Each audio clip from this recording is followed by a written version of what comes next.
आज आप समझते हैं कि पाकिस्तान की सलामती के हवाले से, पाक फौज के उन जवानों के हवाले से और ख़ुद हुकूमत के हवाले से एक बेहतर दिन है कि चीज़ें जहां आईनी तौर पर कहीं कमज़ोर थीं वो आज ज़्यादा मजबूत हो गई हैं?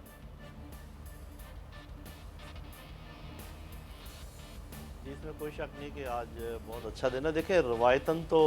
ये कभी पहले भी जब एक्सटेंशन होती थी तो कोई ज़्यादा बड़ा मसला खड़ा नहीं हुआ करता था, लेकिन मैं समझता हूँ कि जब सुप्रीम कोर्ट ने उसकी इंटरप्रिटेशन की और ये कहा कि ये एक ओपन एंडेड चीज़ को नहीं छोड़ना चाहिए और इसको किसी दायरे में लेकर आना चाहिए, तो मेरा ख्याल वो कोई गलत बात नहीं थी। ये जो आप बात कर रहे हैं कि फ़ौज के अंदर, देखिए ये जो है ना अपॉइंटमेंट ऑफ चीफ़, ये मामला थोड़ा सा फ़ौजी मामला नहीं है, ये एक सियासी मामला है। अगर आप, क्योंकि ये प्राइम मिनिस्टर का प्रेरोगेटिव है, सदर उसको साइन करते हैं लेकिन प्राइम मिनिस्टर जो है ना अपॉइंट करते हैं, तो ये उस लिहाज से जो फ़ौज के अंदर की चीज़ें वो जूँ की तूँ मौजूद है और वो अच्छे तरीके से, ऐसे तरीके से चल रही हैं, वो इंशाल्लाह चलती रहेंगी। इसमें दो तीन बड़ी अच्छी बातें हैं। देखिए, पहली बात तो ये जिसका आपने ख़ुद जिक्र किया कि एक यकजहती देखने में आई और ये भी मालूम हुआ कि जब कोई ऐसा मामला हो जिसमें कोई कंट्रोवर्सी पैदा करने की ज़रूरत नहीं है और कोई ज़्यादा गुंजाइश भी नहीं है, वहाँ पर कोई आपने देखा कि हमारी जितनी बड़ी जमातें हैं उनमें कोई ऐसा मसला पैदा नहीं हुआ और वो समझती हैं इस चीज़ को। पहले ये चीज़ ओपन एंडेड थी, यानी कि आप जितनी मर्जी एक्सटेंशन दे दें, कुछ डिक्टेटर्स अपने आप को एक्सटेंशन देते चले गए। अब जबकि कदगन लग गई है, एक लिमिट पैदा कर दी गई है एज के लिहाज से, तो उस लिहाज से आप ये समझें कि ये तो एक तरीके से चीज़ को बांधा गया है, जो कि एक खुली चीज़ थी। ऑल्दो पहले भी मैंने बात की है कि रवायतन वो खुली चीज़ का भी बहुत ज़्यादा गलत इस्तेमाल नहीं था, सिवाय उसके कि जब अपने आप को एक्सटेंशन देने की बात हो, आप देते चले जाएं, तो उस पर भी अभी कदम लग गया कि जब भी ऑपरेटिव होगा कॉन्स्टिट्यूशन, और इंशाल्लाह हमेशा ऑपरेटिव रहेगा, मेरा नहीं ख्याल कि अब दोबारा कभी सस्पेंड होगा, क्योंकि सब ने अपने अपने सबक सीखे हैं, तो कम से कम किसी के पास ये नहीं होगी ये अथॉरिटी कि जी बस जिसको एक्सटेंशन देते चले जाएं, तो ऐसा नहीं होगा। अब एज लिमिट है, उसका दायरा कार मुकर्रर कर दिया गया है और मेरा ख्याल है ये खुश आइंद है। और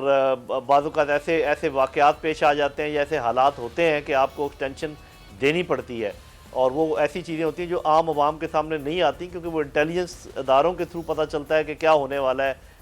एक हफ़्ते में, एक माह में, 3 माह में। तो उस लिहाज से मैं समझता हूँ कि एक तो जो अच्छा माहौल पैदा हुआ है, मेरी दुआ है कि आगे ऐसे चले और जितने ऑर्डिनेंसेस हैं वो सारे ला के लॉ प्रॉपर बन जाएं और उनका जो ऑर्डिनेंस वाला जिसको फैक्ट्री कहते थे वो ख़त्म हो जाए। तो इसके मुझे तो नज़र आ रहा है कि अंदरूनी यकजहती के लिए भी बहुत अच्छी बात है, और जो हमारे बैरूनी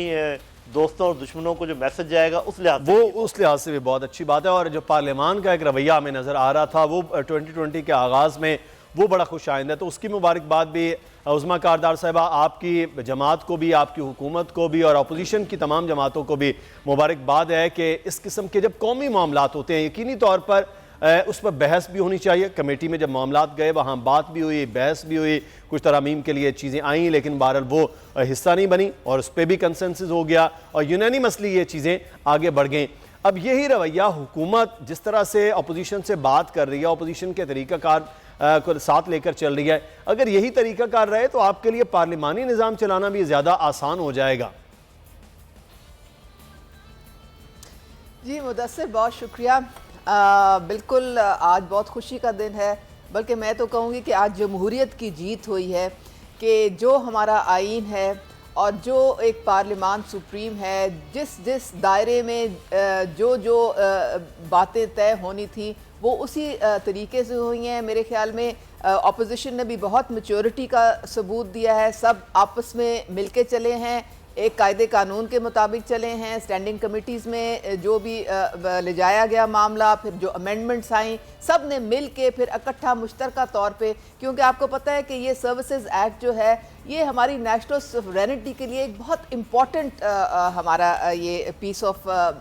लेजिस्लेशन थी जो हमारी अमेंडमेंट आज आई है, क्योंकि इस वक्त पाकिस्तान तो हालत जंग में है। हमारी वेस्टर्न और ईस्टर्न बॉर्डर्स पे दुश्मन जो है उसने नहायत एक कनिंग तरीके से हमें उसने एंगेज किया हुआ है, तो हम अफोर्ड नहीं कर सकते थे कि कोई भी अबाम हो। और सबसे अच्छी बात यह है कि जो सुप्रीम कोर्ट की डायरेक्शंस थी वो मनोवन इस वक्त फॉलो की गई हैं।